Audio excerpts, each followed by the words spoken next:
Yo, what's up? It's Jake Average for episode 3.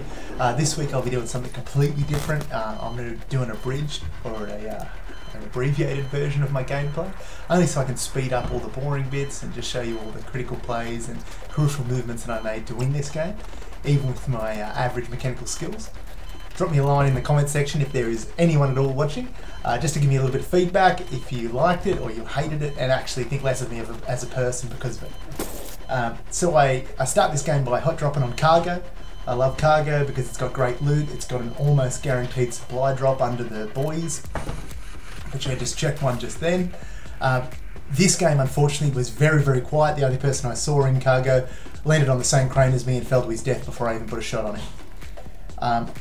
I'm now moving towards the end of the circle. I've looted up a little bit but don't have heaps of heals. I can only imagine here that I've heard something up in this double brick warehouse, which is why I've pulled up here.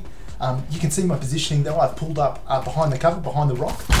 Rocks are one of my favourite pieces of cover anyway because you can peek over the top as well as go to either side, not like a tree. And I find this guy and just frag him in the back. I couldn't even loot him. Bugs, thank goodness, thanks Treyarch. But now I'm back onto the, just trying to get through the circle with this, using as very few heals as possible. Like I said, I didn't loot up an awful lot, but because I'm in the circle and I do have some heals, I am checking still for some more bandages and things like that. You can see here that I'm running low on resources. I've got 2 trauma kits and only a couple of bandages, which is why I choose not to keep my health topped up and just trying to trauma kit. Again, I've trauma kitted a little bit too soon. I ended up on 196, but that's okay, it's close enough.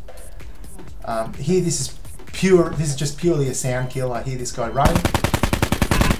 Some terrible shooting, but those are those mechanical skills that we've all got to improve on, I'm sure. Now, kit out. I've got a Swatty, which, like I've said before, I think it's the most powerful auto assault rifle in the game, if not the most powerful full auto rifle in the game in general, including the SMGs. I've now got an Outlaw, reasonably talked up. I've got level 2. I've got a couple of trauma kits. I'm still just trying to chase that circle in. You can notice that I've just come to the edge of the circle. And again, I've moved straight towards some cover. This time it was a very small hill. So I can head glitch on that hill to give me some cover. I saw someone who just took every opportunity to line up that headshot because there's no point giving away your position if you're not going to get killed.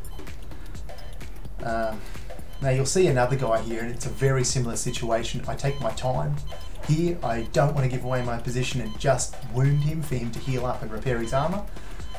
I'm pretty certain he sees me as well. He doesn't want to contest. This is an interesting little duel here. I think we both have the same idea.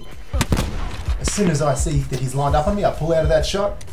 I repoke the same side, which to criticise myself, I don't think that's the right decision. I think I should have poked the other side there. He tags me because he's probably lined me up from where I just poked him. I try to fully heal up before I repoke him. Again, if he'd headshot me, I would have been out anyway, so I'm not sure that that's the right play, particularly considering I still poked the same side. I'm still working the edge of the circle. I'm getting there nice and early though to see other people get pushed by the blue. This is another person doing exactly the same thing. They're getting pushed by that blue. I tried to line up a headshot. Again, this is a rubbish game for mechanical skills. I missed a whole stack of shots. But that's okay, because like most average players, I'm not going to make every shot. So that's probably why this game's valuable at all, is because I still win it even with pretty average play. Again, I can't emphasise enough how terrible this shooting is. I've said it in the last episode, I'm not a great shooter in Blackout. I'm not a great shooter in any fucking game, but I'm not particularly good at Blackout. But I'm adamant that I get this kill. To criticise this play as well, I think I should have been poking around and looking behind myself at this point because I've popped off about 10 Outlaw shots. And I really should expect some company because of that. Again, you can leave me a comment and just tell me how terrible a sniper I am, and I think that's 100% deserved in this case. This is a funny circle. I haven't seen this one too often. This truck's just rolled backwards down the hill, and I thought it was all my Christmases come at once and I was going to get an easy kill there with the Semtex. I didn't even stick the truck.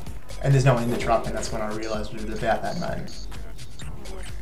So I'm well and truly inside the circle here, positioning wise, but I've got a very clear open environment behind me, so I don't mind being here in this case, so because I can keep checking my rear. But because I've got this rock as cover, this is what I was afraid of, is getting shot from behind. But I got the rock as cover. I repoke once I heal. He's only doing sort of chip damage, so I don't mind poking him again. This is another lost opportunity here. I should have lined up that foot shot just right there and finished this guy off. The fact that I got a full heavy tag and then didn't get another tag to finish the kill is pretty disappointing play.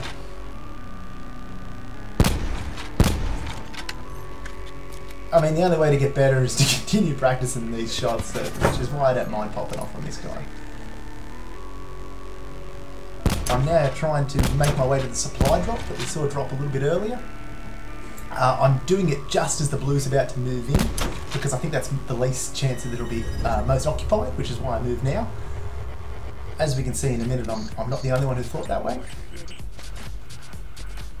And again, I can hear this guy coming. So this just emphasises again how important the audio is in this game, how important it is having a good headset.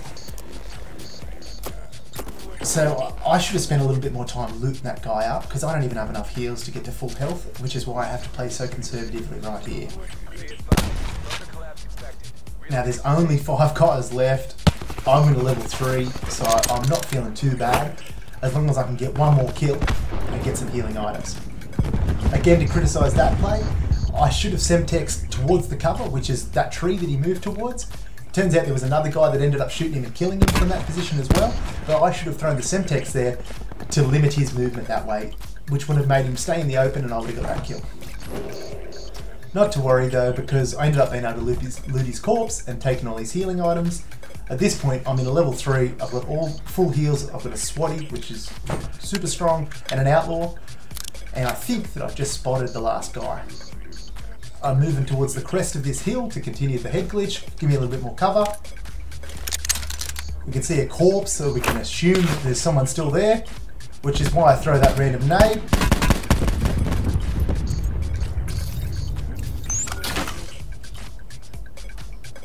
I dumped this sensor dart now just to give me a little bit more information about where this last guy is, but also it's not a bad old intimidation tactic, because people rush and play poorly when they're under pressure. He's in a level 3 as well, and that's the game, set and done. Very much a quicker episode today, guys, so let me know if you liked that or you hated it, or good either way. Thank you very much, I'll see you next time. See you guys.